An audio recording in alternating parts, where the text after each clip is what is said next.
Hi folks, we're with Tacitus today. Tacitus today, your pushback channel. Thank you for joining this audio, radio, no pictures live stream. Please listen to this presentation as you would a radio broadcast, and listen to it in your car as you're driving along your truck, or stick in those earbuds and listen to it in public transport.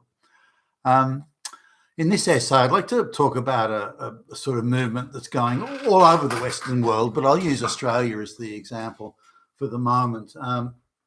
And this is demands by feminists in what's very coordinated with the media and coordinated with NGOs and coordinated with gender studies, lesbian academics, and so on. And this is that they want special courts, supposed courts of law, but courts of activism in reality, courts of law to deal with and punish and find guilty men who supposedly commit violence against women.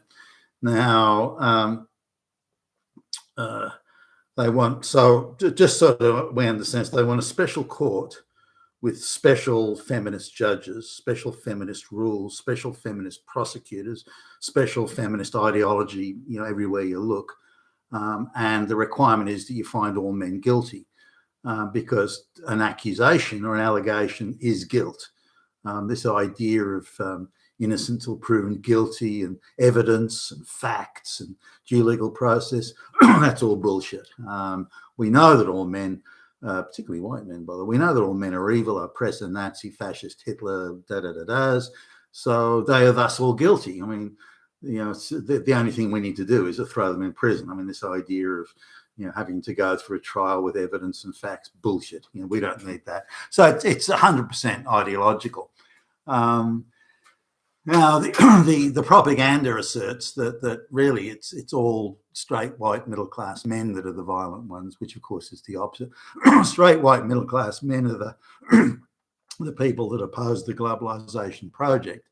So they have to be crushed by whatever means are available, whether it's LGBTQ sort of stuff or whether it's feminist, race, gender, hustling, it doesn't matter, but they have to be attacked from all sides and crushed on whatever issues that get made up. And it is a propaganda invention, this violence against women thing. So recently there was a case where a white man either killed or injured his female partner, and she was, I think, part Asian or something like that, and they had a child. I don't know if that had anything to do with him or not, but the child died in some sort of circumstances which seem a bit vague. But they've got a photograph now of a white guy that did it, and it's national headline news. They're pushing it for everything they go, because they've got now a photograph of the evil fucking white guy, the fucking white guy. The fact that the last 100 cases of violence where the man's beaten the woman up and all that sort of thing have been non-white people. Don't care. That's not newsworthy. But when it's a white boy and they've got the photograph, bingo, we've got it. And the propaganda machine lurches into action. Every media outlet carries the story. Pictures of the white guy. The lead of the story is a photograph of the white guy, and on it goes. Now, of course, you need to have a little bit of context here. The white guy is actually, he's retarded. He lives in a government housing project. To my understanding, he's never worked other than occasional labouring jobs. As I understand it, he's had numerous brushes with the law. The area that he lives in is one of the highest crime areas in Australia, in all things, it'd be car theft or robbery or assault or whatever. So he's in the middle of, or living in an area of high crime, in every possible crime you can imagine is happening there. So that's left out. They don't mention any of that. It's just the white guy did it. And then they go straight into special courts are needed. Now they grab a few other cherry-picked examples of a woman who herself has serious mental health problems, and every man she's had a relationship with has been a violent man. to the propagandists just proves just how violent men are.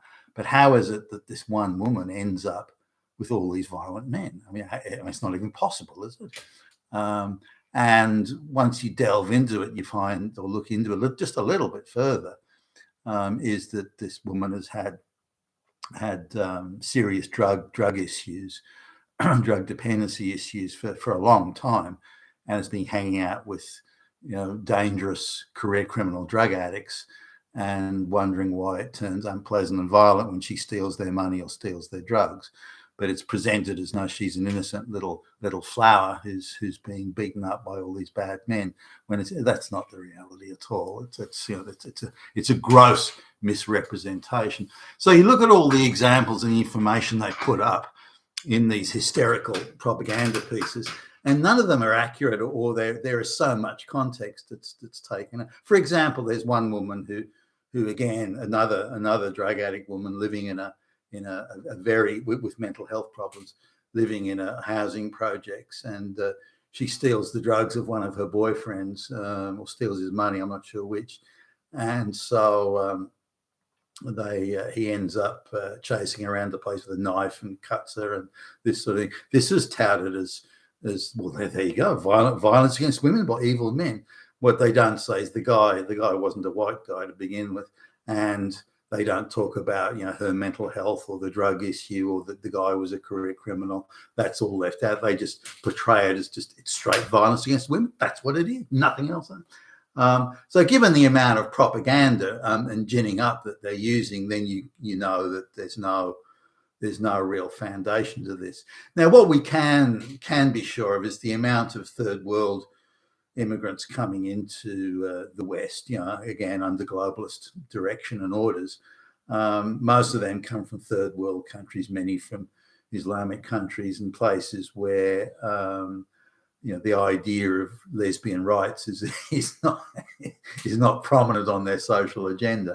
So they're, these are issues, if you like, that go against the feminist the feminist ideology. So, but they can't admit that. They still have to present it as an issue that's only white people, only straight white middle class men ever do it. And by the way, these are the whether it be in alleged rape or alleged assault, assaulted women, this sort of thing. But wherever you see, the idea is that they can cut deals with the brown and black people and control them through give them trinkets or give, whatever. But it's the straight white middle class men they can't control. And so this is where ideologically this is what they want. And you notice this in any situation where, and I've seen this firsthand, even in the divorce courts and any area of ideological application of so-called justice, is you've got a black guy or a brown guy getting divorced, and the people in the court, the operatives and the attendants and the judges and the legal aid lawyers, they don't care. They're sort of just going through the motions. They're filing the paperwork, having a big yawn. They're almost falling asleep while they're doing it. But then in comes a straight white middle class male getting divorced, just like a bolt of electricity goes through suddenly everyone's foot ratchet. They want to fucking get this guy. They want to fucking crush him. And it's a very different, suddenly the whole attitude changes. We see the same when it comes to a rape allegation. You got a rape? Yeah, another brown guy's been accused of rape. Yeah, look, we got photographs. People are like, oh yeah, okay, we'll file it and we'll process that. We've got a straight white middle class male accused of bang, bang. Suddenly everyone's in action. The place is a flurry. Everyone's running around and they want to get, this is a scalp they really want. And the same goes for violence against women. Now it's ideological and insane. Assaulting someone is a crime, whether you assault a woman or a man or the guy around the corner or up the road or down the street. It doesn't matter. It's a crime. And there are plenty of laws to deal with that, to do with assault. But the feminists want special laws. We want special protections and special laws. And these special laws have to come thick and laden with ideology. this idea of facts and evidence. Oh, what a lot of fucking bullshit! Just lock the motherfucker up. So so they want ideological boutique courts, and the same lines that you have the divorce courts that are just full of ideological fanatics and hacks. It's angry lesbian central, the divorce courts, and so and various assorted LGBTQ and various ideological fanatics in there. And this is what they want. Now, they want the evidence bar lowered so that anyone can accuse a man of committing violence, and that the requirement for evidence is reduced. So effectively it becomes an exercise in ideology. We all know that men are violent oppressors. The lesbian academic, the man-hating, family-hating lesbian academic down the road there says so. That's all the evidence we need. Lock the motherfucker up. And this is the direction we all know that men are bad. We know that. It doesn't matter whether he was violent or not. He comes from a violent class of oppressors. It's that we need to convict him for. And so the ideology is or the whole idea is shot through. Now, wherever boutique courts have been created, there has been a diluting of due legal process, the rules of evidence, facts and evidence that has been heavily diluted, and it's been replaced with ideology. So it becomes hugely prejudicial to, in this case, a court such as this would be hugely prejudicial to men. But they want the specialist judge who is, the former gender studies lesbian academic who hates all men and families. They want that person to be the judge. The prosecutor, who's another lesbian gender studies academic who hates men, if they want her to be the prosecutor, and so on and so on. They want to do, the psychologist that evaluates the man and determines that he actually is Hitler. Then that has to be a lesbian. And so they want to stack the whole thing with activists, strident activists, angry activists that are looking out for revenge because men have oppressed women for centuries, and this is how you get vengeance. This is how you get even with the evil Nazi oppressor. And again, the media is going along with this. And I know a journalist from who and I mentioned this. Why do the media always run with this violence against women crap? It's crap. She said, no, women love this sort of stuff. If you want to bring women's eyeballs to watch the news, particularly given that TV consists mainly of lower IQ working class women. If you want to get more eyeballs to just say you're doing a story on oppression of women or violence against women, and the eyeballs flock to the piece, and so we can sell the advertising at double the price. And so it's to some extent a commercial decision. And if they've got to tell lies, misrepresent, cherry pick, and so on, well, hey, who cares? There's no pushback. No one's saying that, hey, why are you telling those lies? Why are you cherry picking? Why didn't you say that this woman has mental health problems and drug addiction? Why didn't you say that? But no, they don't. So this seems to be gathering momentum, and the straight white male politicians that pretend to be so concerned about it, they don't say, hey, hold on a minute. There's plenty of laws about assault at the moment. Why do we need special laws or special court? Assault is a crime. It always has been, and we'll prosecute it as such when the evidence is there. But we don't need evidence. We all know that these evil men, we just have to put them in prison and screw. Now, the attitude of these people in terms of these activists, in terms of how the legal process should work, is that if innocent people go to prison, that doesn't matter. That's not a problem, because even if they are innocent of the assault they're accused of, they're still guilty ideologically. So there's no problem with putting people in prison. They're men and they're guilty, and so we're putting them in prison for the crimes that they're 20 generations ago that might have been committed. Maybe their father committed violence, maybe their grandfather, the great grandfather. It doesn't matter. It doesn't matter. They're men and they're oppressors, and so they're not guilty maybe of this, but they were guilty of something else. It doesn't matter if we send them to prison.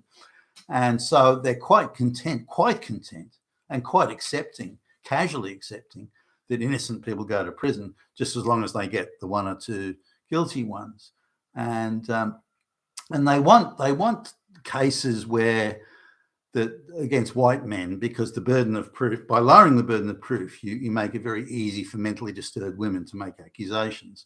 So so a woman who's trying to jockey for advantage in a divorce or something like that is probably going to be dealing with a straight white male husband. And so she can make it, well, he did it. And that's enough to get in. Whereas if the black and brown people who get violent, they tend to be far more overt about it. So you don't really need much of a low burden of proof to go after them. But the white guy you do, because if you broaden and increase the interpretation of what constitutes violence against women, then you can say, well, he actually he wanted to drive the car yesterday, and so because he was driving the car and I was the passenger, it meant I was oppressed. Now, on top of this, various statistics get thrown around about, for example, the amount of children that get killed each year by parents. Now, they say, well, men kill more children than women. Now, that relies very heavily on rural, tribal, indigenous type populations. Where they use neglect, is it like the man, goes off, on what's called walkabout, and leaves a young child unattended who dies, and then they say, well, that's tantamount or equivalent to murder. So they rely heavily on those numbers but in terms of city-based people, women kill children at a higher rate than men do. But they gloss over that and jiggle the statistics to present it. It's still the man's fault. The man did it, and again, we come back to this central theme of only men must be controlled, only white men must be controlled. Always it comes back to controlling the white people. If we control the white people, then the problems somehow are going to magically disappear. I mean, it's all nonsense, of course. You've been with Tacitus today, your Pushback channel. Thank you for listening.